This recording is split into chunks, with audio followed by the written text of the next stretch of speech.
Hi, we're still at it. Hopefully we'll get done here very shortly. This is part 3. Hope you're enjoying it.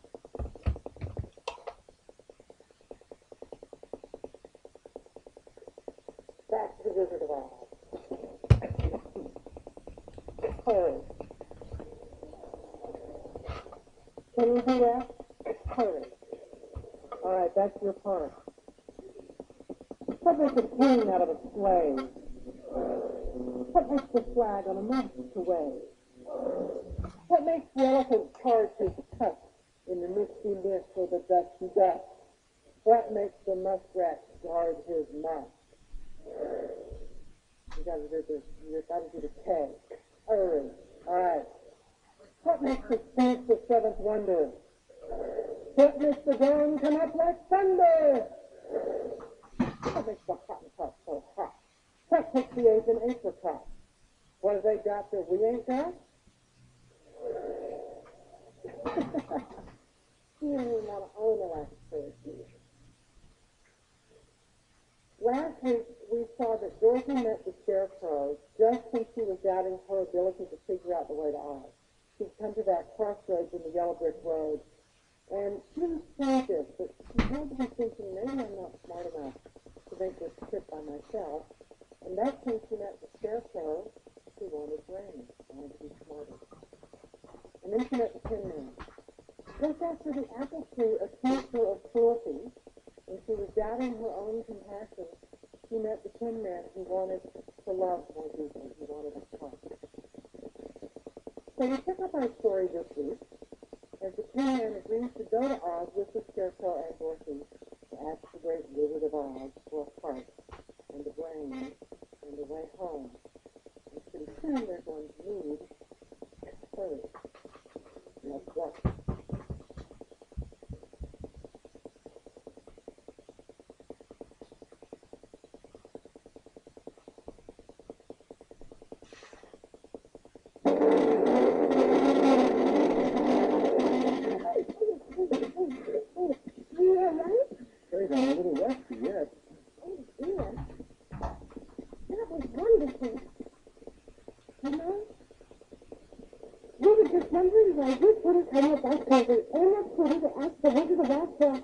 Well, suppose the wizard wouldn't come in when we got there. Oh, but he will. He must. He's come such a long way already.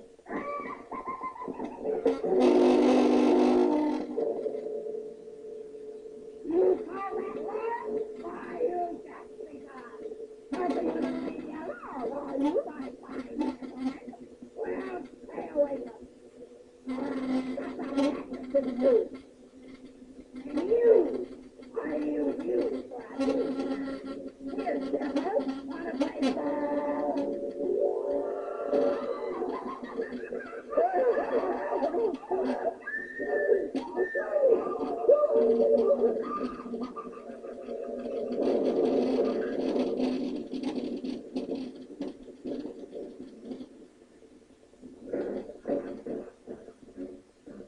I'm not afraid of her.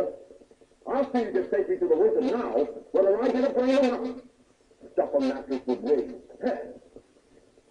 I'll see you reach the wizard, whether I get a heart or not. Beehive. They should try and make a beehive out of me. Oh, you're the best friend anybody ever had.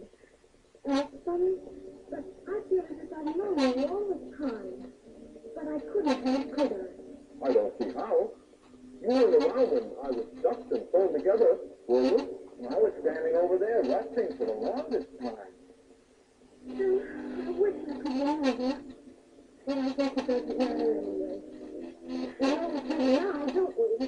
That's right, we do. Come on, come on.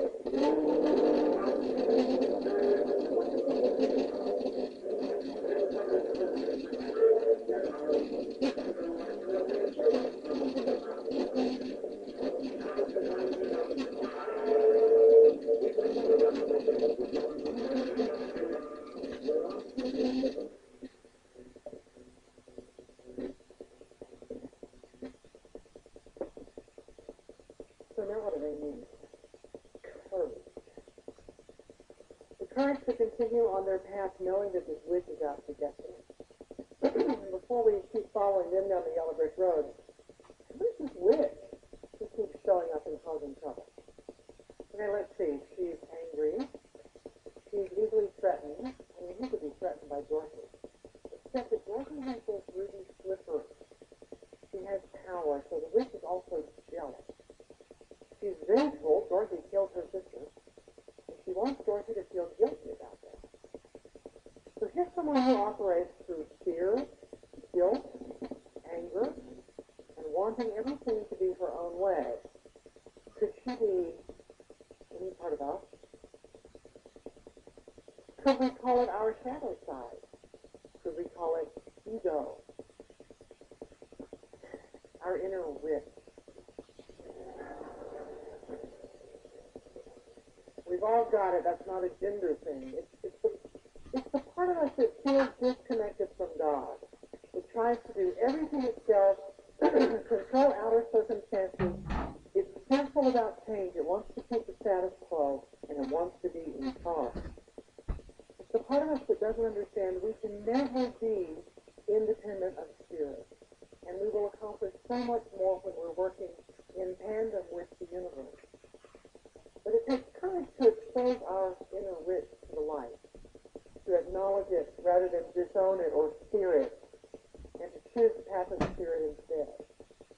And that takes courage because choosing the spiritual path, the yellow brick road, can lead us into a dark forest, uncharted territory. But we have a choice. We can let the wicked witch dominate our minds. And notice how she always goes after Scarecrow first, the intellect. It's in our heads that we scare ourselves to death. It's in our heads that the tapes are running, and we hear her tackling and threatening and telling us, you better not make a move. You don't know what might happen. Or we can call forth our courage to turn away from her and change our thinking. That's the actual meaning of the word repent. Turn away, change your thinking, and let ourselves be guided by the divine. The witch can either scare us through life, or spirit can inspire us through life, and we have a choice. Now, when we need to summon courage, it helps to have a cause. You don't have to have a cause. But you heard the Scarecrow and the Tin Man say, I'll do it for Dorothy. So they have a goal, a cause, that helps them draw upon their own courage. So off they go, aware of their need for courage, and that's who they meet, someone who wants more courage. Just another thing.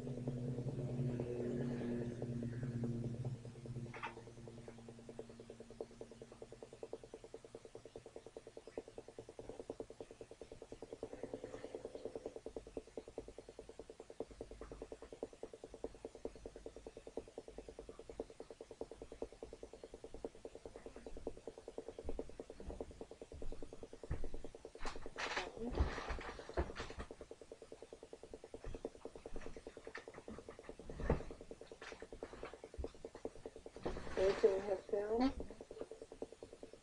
Well, I don't know, but I think it's darker before it gets lighter.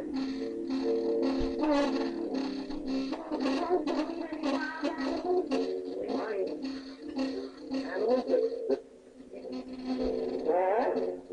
some, but mostly lions and tigers and bears. Tigers and bears.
Why?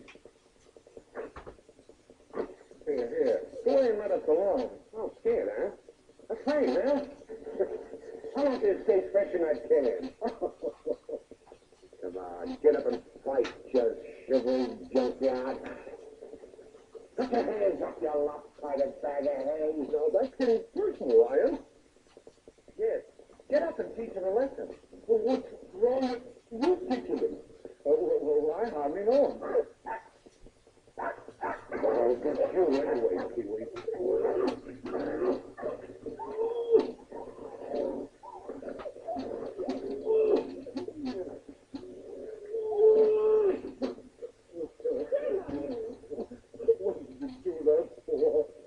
I didn't buy him. But you tried to. It's bad enough picking on a straw man, but when you go around picking on poor little dogs. Is my nose bleeding? Of course not. My goodness, what a push you're making. Especially when you go around picking on things weaker than you are. Why, you're nothing but a great big coward. Right, I am a coward. I haven't any courage at all. I didn't scare myself. Look at the freckles under my eyes. I haven't slept in weeks. Why don't you try counting sheep? That doesn't do any good. I'm afraid of them. Oh, that's too bad. Don't you think the wizard could help him too? I don't see why not. Why don't you come along with us? We're on our way to see the wizard now, to get him a hug. And him a brain. I'm sure he could give you some time. Well, wouldn't you feel the brain to be seen in the company of a cowardly lion? I would. Of course not.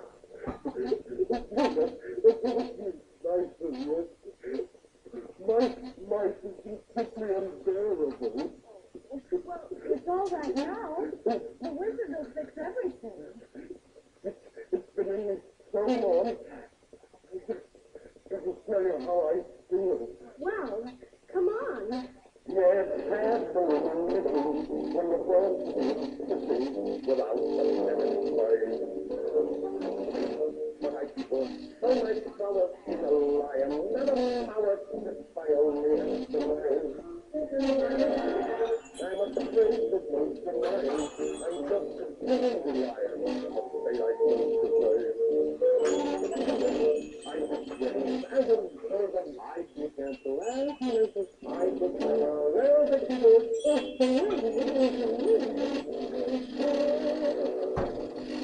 Then I'm sure of what I'm doing, so I'm off. I'm home.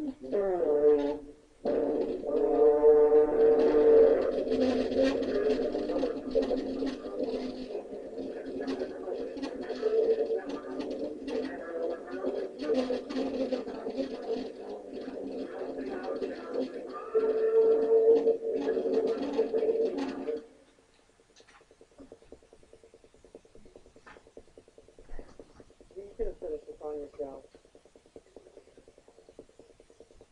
The lion is obviously confused about what courage is, and so are we, a lot of times. At the end of the movie, the wizard tells him he's been confusing courage and wisdom, the wisdom to run away from danger.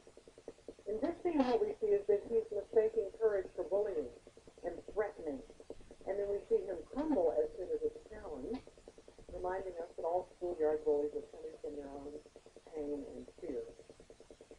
I think we sometimes confuse courage with superheroes. Superman and Spider-Man and Daredevil and Xena, the warrior princess.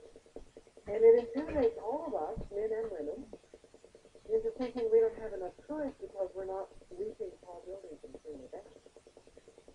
But of course, courage shows up in small, ordinary ways. Anyone who is a parent has courage. I know one young woman who had a very resourceful 2-year-old. It was terrible. This child was bright and inventive, and her mother would lie in bed in the morning wondering, what will she sneak up to do today? It took courage just to get out of bed. Courage, for some people, is public speaking. Courage is driving on the highways. Courage is continuing to give money and to tithe. when money seems tight. Courage is anything we do from the belief that there's a greater good, even when it isn't easy. The word courage actually comes from the old French word courage, which meant heart and spirit. So it connotes mental and moral strength. It means to venture out, to persevere, to withstand danger and difficulty, and sometimes just to withstand our own fears. I think we talk about courage a lot in Unity, but we call it just a little faith. We call it faith. And I've always heard that faith is the opposite of fear, but I don't believe that anymore. I think we can have faith and fear at the same time. We can have courage and fear at the same time. In fact, we don't really need a lot of courage if we don't have some fear. I've probably said this before, but I'm coming to believe that fear is the greatest block to our good. It not only keeps away what we want, but it acts as a magnet, attracting exactly what we don't want. Whatever we focus on grows. Whatever is in our energy vibration shows up. So when we are vibrating or thinking with fear, what we fear comes upon us, as Joe said. So think about that if you're planning to buy duct tape and plastic sheeting. Actually, now they say that will not spare us from bioterrorism. But there was a poll last week that showed 24% of the adults in America went out and stocked up for a possible attack. That's certainly not a majority, but it's still 50 million people. And what we fear comes upon us. Here's what I'm doing lately to handle fear. I'm looking for the path of least resistance. What feels better? So if laying in supplies for war lessens your fear, do it. If preparing for an attack heightens your fear, don't do it. Focus on something more pleasant. Go play with the dog. Do whatever it takes to keep thoughts and vibrations as positive as possible. And this works for anything. The same is true for fears about health or money or relationships or jobs. Do whatever it takes to have peace of mind and to put yourself in that vibration of confidence and harmony. Does that make sense? Sometimes we can let go of fear. Sometimes you just feel the fear and do it anyway. And either way, it's courage. Courage opens a passageway through the fear. It also opens a passageway for the divine to flow through us. We have an opportunity to let the divine think and act through us. It's always waiting there. And it comes in the form of whatever we need. Healing, prosperity, love, guidance. All we have to do is remove those blocks and let it through. When we know that we know that we know that we are spirit walking around on earth, then it's easier to face whatever lions and tigers and bears we encounter, because we have that divine power within us. So, for instance, we can invoke the law of mind action and know that whatever we're creating through our thoughts and beliefs has the power of God behind it. We're not doing this by ourselves. We can't be separate from our own divinity. We have the power of the ruby slippers that we're never taking off. Our awareness of the divine in us, in all that we say and do, is what gives us strength and courage, courage, heart and spirit. And I know perfectly well that this is not easy, and we're terrified by the witches in our lives, by a scary diagnosis, or financial problems, or threats to a relationship, or problems at work. And sometimes we can get so scared we can't breathe, we can't move, or we get sick. This is when we let others pray and hold the vision for us. Watch what the lion does. He literally leans on his friends when he's terrified. He believes them when they talk about going to Oz. He agrees to go with them on this path, but they're holding the vision for him for a while. He lets himself be led. And there's nothing wrong with that. I think one of the great advantages to having a spiritual community like a church is said, we'll find some people who've been down the path we're on, and so we can draw courage from their experience. We'll find people who are on the same path we are, and we can lean on each other as we go down that path, and then we can do that for other people later on. So sometimes courage is a group effort. And as a group, Dorothy and the Scarecrow and the Tin Man and the Lion finally arrive in the City of Oz. They are warmly greeted. They get all spruced up to go see the wizard. Now, by this point, they've been through the dark forest. They've been revived in that field of poppies. They've avoided the wicked witch, pretty much. All they have to do now is ask the wizard for what they want. Courage is holding to our vision or goal even when the path gets scary. So let's watch one more scene. And watch the lion because he's ready to gear up rather than walk through his feet.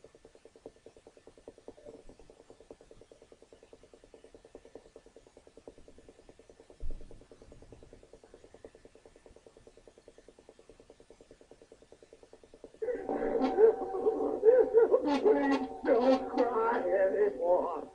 I can't get into the wizard somehow. I haven't had him myself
Dorothy's courage shows up when she's protecting other people. Did you notice that?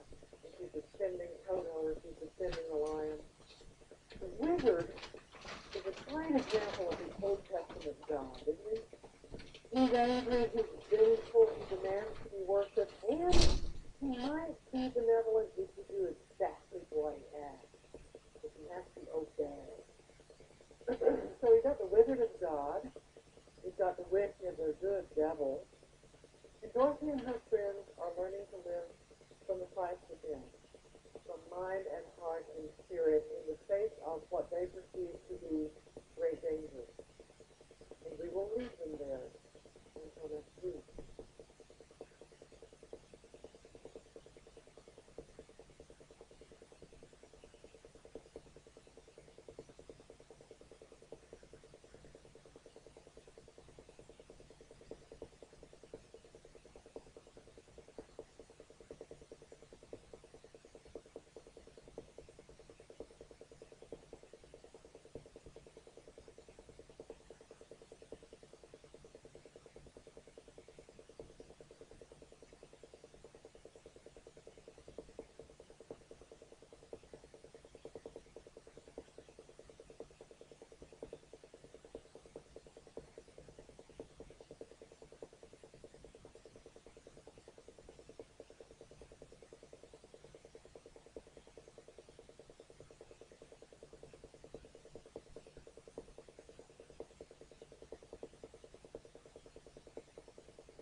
Turn